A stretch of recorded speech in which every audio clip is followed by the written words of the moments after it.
Hi, എല്ലാവർക്കും Meenu Mohan PSC ടിപ്സിലേക്ക് സ്വാഗതം. 20-ാം നൂറ്റാണ്ടിലെ ഇന്ത്യയുമായി ബന്ധപ്പെട്ട ചോദ്യോത്തരങ്ങളാണ് നമ്മൾ നോക്കിക്കൊണ്ടിരിക്കുന്നത്. അടുത്തായിട്ട് നമ്മൾ നോക്കുന്നത് ബർദോളി സത്യാഗ്രഹത്തെക്കുറിച്ചാണ്. ബർദോളി സത്യാഗ്രഹം എന്നാണ് 1928 1928 ബർദോളി സത്യാഗ്രഹം. ഭൂനികുതി വർധനവിനെതിരെ ഗുജറാത്തിലെ കർഷകർ നടത്തിയ സമരമാണ് ബർദോളി സമരം. ബർദോളി സമരത്തിന് നേതൃത്വം നൽകിയത് സർദാർ വല്ലഭായ് പട്ടേൽ. ബർദോളി സത്യാഗ്രഹത്തെ തുടർന്ന് വല്ലഭായ് പട്ടേൽ സർദാർ എന്ന സ്ഥാനപ്പേര് നൽകിയത് ആരാണ്? ഗാന്ധിജി. ബർദോളി സത്യാഗ്രഹത്തെ തുടർന്ന് സർദാർ വല്ലഭായ് പട്ടേലിന് സർദാർ എന്ന പേര് നൽകിയത് മഹാത്മാ ഗാന്ധിയാണ്. അടുത്തത് നെഹ്റു റിപ്പോർട്ട് 1928. നെഹ്റു റിപ്പോർട്ട് 1928. നെഹ്റു റിപ്പോർട്ടിന്റെ അധ്യക്ഷൻ ആരായിരുന്നു? മോത്തിലാൽ നെഹ്റു. നെഹ്റു റിപ്പോർട്ടിന്റെ അധ്യക്ഷൻ മോത്തിലാൽ നെഹ്റു. നെഹ്റു റിപ്പോർട്ട് പാസ്സാക്കാൻ കഴിയാതിരുന്ന കാരണം വർഗീയവാദികളുടെ എതിർപ്പ് മൂലമാണ് നെഹ്റു റിപ്പോർട്ട് പാസ്സാക്കാൻ കഴിയാതിരുന്നത്. ഇന്ത്യൻ ഡൊമിനിയൻ പദവി നൽകണമെന്ന് ഗവൺമെന്റിനോട് ആവശ്യപ്പെട്ട സമ്മേളനമാണ് കൊൽക്കത്ത സമ്മേളനം. ഇന്ത്യക്ക് ഒരു ഡൊമിനിയൻ പദവി നൽകണമെന്ന് ഗവൺമെന്റിനോട് ആവശ്യപ്പെട്ട സമ്മേളനം ഏതാണ്? കൊൽക്കത്ത സമ്മേളനം 1928. 1928 കൊൽക്കത്ത വട്ടമേശ സമ്മേളനത്തിൽ ഇന്ത്യക്കൊരു ഡൊമിനിയൻ പദവി വേണമെന്ന് ആവശ്യപ്പെട്ട സമ്മേളനമാണ്. നെഹ്റു റിപ്പോർട്ട് സമർപ്പിച്ചത് 1928 ആഗസ്റ്റ് 10. 1928 ആഗസ്റ്റ് 10-ാം തീയതി നെഹ്റു റിപ്പോർട്ട് സമർപ്പിച്ചു. നെഹ്റു റിപ്പോർട്ടിനെതിരെ എതിർത്തുകൊണ്ട് 1929 14 തത്വങ്ങൾ അല്ലെങ്കിൽ 14 പോയിന്റുകൾ രൂപം നൽകിയതാരാണ്? മുഹമ്മദ് അലി ജിന്ന. നെഹ്റു റിപ്പോർട്ടിലെ 14 പോയിന്റുകൾക്ക് രൂപം നൽകിയതാരാണ്? മുഹമ്മദ് അലി ജിന്ന.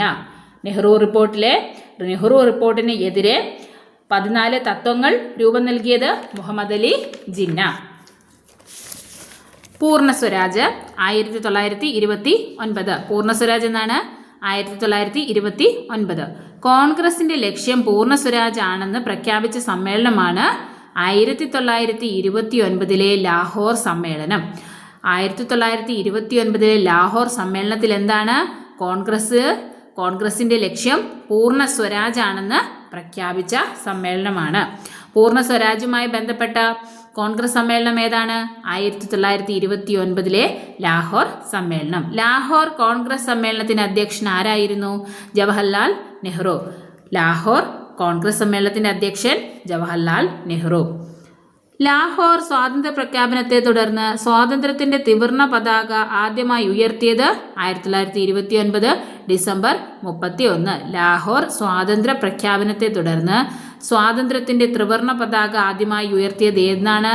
1929 ഡിസംബർ 31. പൂർണ്ണ സ്വരാജ് പ്രഖ്യാപനത്തെ തുടർന്ന് ഇന്ത്യയുടെ ആദ്യത്തെ സ്വതന്ത്ര ദിനമായി ആഘോഷിച്ചത് 1931 ജനുവരി 26. പൂർണ്ണ സ്വരാജ് പ്രഖ്യാപനത്തെ തുടർന്ന് ഇന്ത്യയുടെ ആദ്യത്തെ സ്വാതന്ത്ര്യ ദിനം ആഘോഷിച്ചത് എന്നാണ്? 1930 ജനുവരി 26. ഈ ദിവസത്തിന്റെ ഓർമ്മയ്ക്കായാണ് ജനുവരി 26 ഇന്ത്യയുടെ റിപ്പബ്ലിക് ദിനമായി ആചരിക്കുന്നത്. ഇന്ത്യയുടെ റിപ്പബ്ലിക് ദിനം എന്നാണ്? ജനുവരി 26.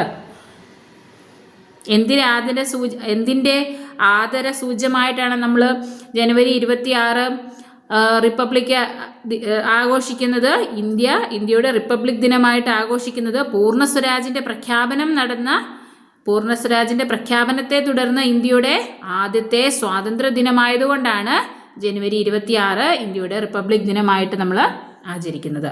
സിവിൽ നിയമലംഘന പ്രസ്ഥാനം 1930. സിവിൽ നിയമലംഘന പ്രസ്ഥാനം 1930. ബ്രിട്ടീഷ് ഭരണത്തിനെതിരെ ഗാന്ധിജി നയിച്ച രണ്ടാമത്തെ ജനകീയ പ്രക്ഷോഭം സിവിൽ നിയമലംഘന പ്രസ്ഥാനം. ബ്രിട്ടീഷ് ഭരണത്തിനെതിരെ ഗാന്ധിജി നയിച്ച രണ്ടാമത്തെ ജനകീയ പ്രക്ഷോഭം ഏതാണ്? സിവിൽ നിയമലംഘന പ്രസ്ഥാനം. സിവിൽ നിയമലംഘന പ്രസ്ഥാനം ആരംഭിക്കാൻ തീരുമാനിച്ച കോൺഗ്രസ് സമ്മേളനം 1929 ലാഹോർ സമ്മേളനം. 1929 ലാഹോർ സമ്മേളനത്തിലാണ് സിവിൽ നിയമലംഘന പ്രസ്ഥാനം ആരംഭിക്കാൻ തീരുമാനിച്ച കോൺഗ്രസ് സമ്മേളനം. സിവിൽ നിയമലംഘന പ്രസ്ഥാനത്തിന്റെ ഭാഗമായി ഗാന്ധിജി നടത്തിയ സമരം ഏതാണ്? ഉപ്പ് സത്യാഗ്രഹം 1930. സിവിൽ നിയമലംഘന പ്രസ്ഥാനത്തിന്റെ ഭാഗമായി ഗാന്ധിജി നടത്തിയ സമരം ഏതാണ്? ഉപ്പു സത്യാഗ്രഹം 1930. ഉപ്പു സത്യാഗ്രഹ യാത്ര ആരംഭിച്ചത് 1930 മാർച്ച് 12. 1930 മാർച്ച് 12-നാണ് ഉപ്പു സത്യാഗ്രഹ യാത്ര ആരംഭിച്ചത്. എവിടെ നിന്നുമാണ് ഗാന്ധിജി ദണ്ഡി കടപ്പുറത്തേക്ക് യാത്ര ആരംഭിച്ചത്? സബർമതി ആശ്രമത്തിൽ നിന്ന്. സബർമതി ആശ്രമത്തിൽ നിന്നാണ് ദണ്ഡി കടപ്പുറത്തേക്ക് ഗാന്ധിജി യാത്ര ആരംഭിച്ചത്. ദണ്ഡി യാത്രയിൽ ഗാന്ധിജിയെ അനുഗമിച്ച അനുയായികളുടെ എണ്ണം 78. ഗാന്ധിജിയെ അനുയായിച്ച ദണ്ഡി യാത്രയിലെ അംഗങ്ങളുടെ എണ്ണം 78. ഗാന്ധിജി ദണ്ഡി കടപ്പുറത്ത് എത്തിയ ദിവസം എന്നാണ്? 1930 ഏപ്രിൽ 6. 1930 ഏപ്രിൽ 6-ാം തീയതി ഗാന്ധിജി ദണ്ഡി കടപ്പുറത്ത് എത്തി. ദണ്ഡി മാർച്ചിൽ ഗാന്ധിജിയും അനുയായികളും ആലപിച്ച ഗാനം ഏതാണ്? രഘുപതി രാജാ റാം. ഗാന്ധിജി ദണ്ഡി യാത്രയിൽ ഗാന്ധിജിയുടെ അനുയായികളും ആലപിച്ച ഗാനം രഘുപതി രാഘവ രാജാറാം.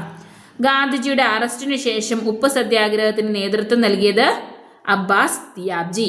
അബ്ബാസ് തിയാബ്ജിയാണ് ഗാന്ധിജിയുടെ അറസ്റ്റിനു ശേഷം ഉപ്പു സത്യാഗ്രഹത്തിന് നേതൃത്വം നൽകിയത്. ഇന്ത്യയിലെ കിഴക്കൻ സംസ്ഥാനങ്ങളിൽ സിവിൽ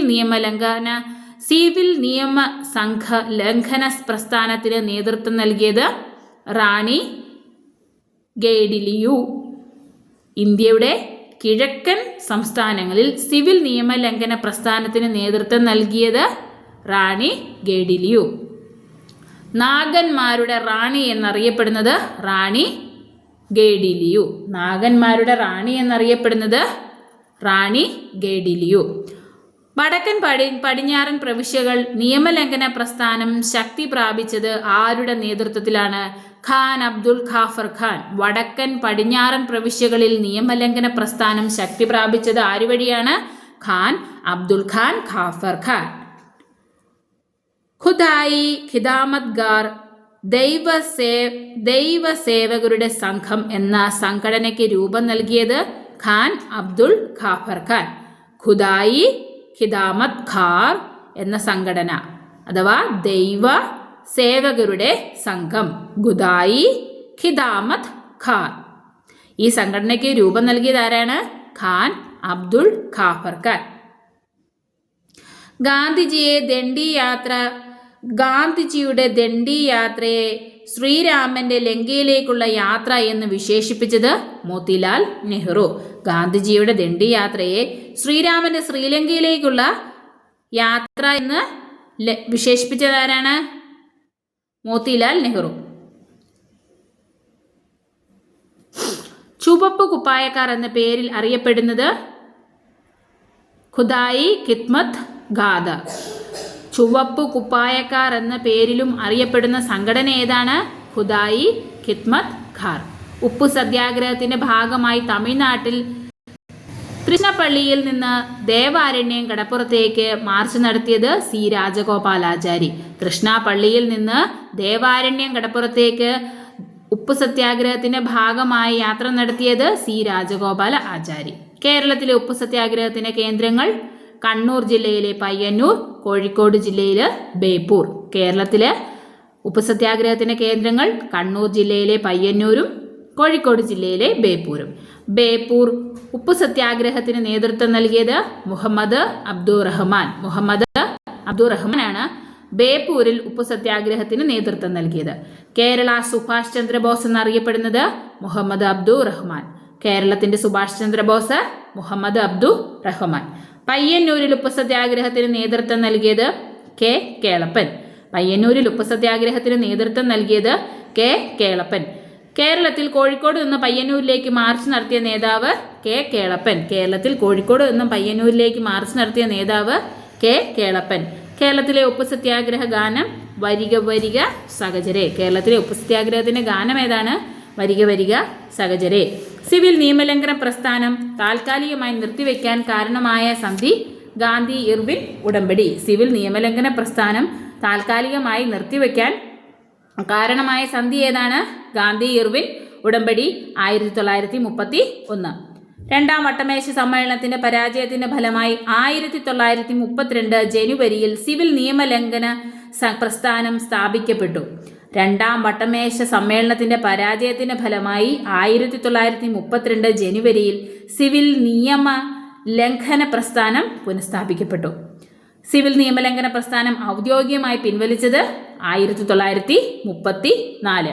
1934 സിവിൽ നിയമലംഘന പ്രസ്ഥാനം ഔദ്യോഗികമായി പിൻവലിച്ചു. ഒന്നുകിൽ ലക്ഷ്യം നേടി ഞാൻ തിരിച്ചു വരും, പരാജയപ്പെട്ടാൽ ഞാൻ എൻ്റെ ജഡം സമുദ്രത്തിൽ സംഭാവന നൽകും. ആരുടെ വാക്കുകളാണ് ഇത്? ഗാന്ധിജി ഈ വാക്കുകൾ ഉരുവിട്ടത് 1930 മാർച്ച് 12 ദണ്ഡി യാത്രയ്ക്ക് പുറപ്പെടുമ്പോഴാണ്. ഒന്നുകിൽ ലക്ഷ്യം നേടി ഞാൻ തിരിച്ചു വരും, പരാജയപ്പെട്ടാൽ ഞാൻ എൻ്റെ ജഡം സമുദ്രത്തിൽ സംഭാവന നൽകുമെന്ന് പറഞ്ഞത് ഗാന്ധിജിയാണ്. എന്ത് കാര്യവുമായി ബന്ധപ്പെട്ടാണ്? 1930 മാർച്ച് 12 ദണ്ഡി യാത്രയ്ക്ക് പുറപ്പെടുമ്പോഴാണ്. എല്ലാവർക്കും ക്ലാസ് മനസ്സിലായെന്ന് വിചാരിക്കുന്നു. അടുത്ത ക്ലാസ്സിൽ വീണ്ടും കാണാം. താങ്ക്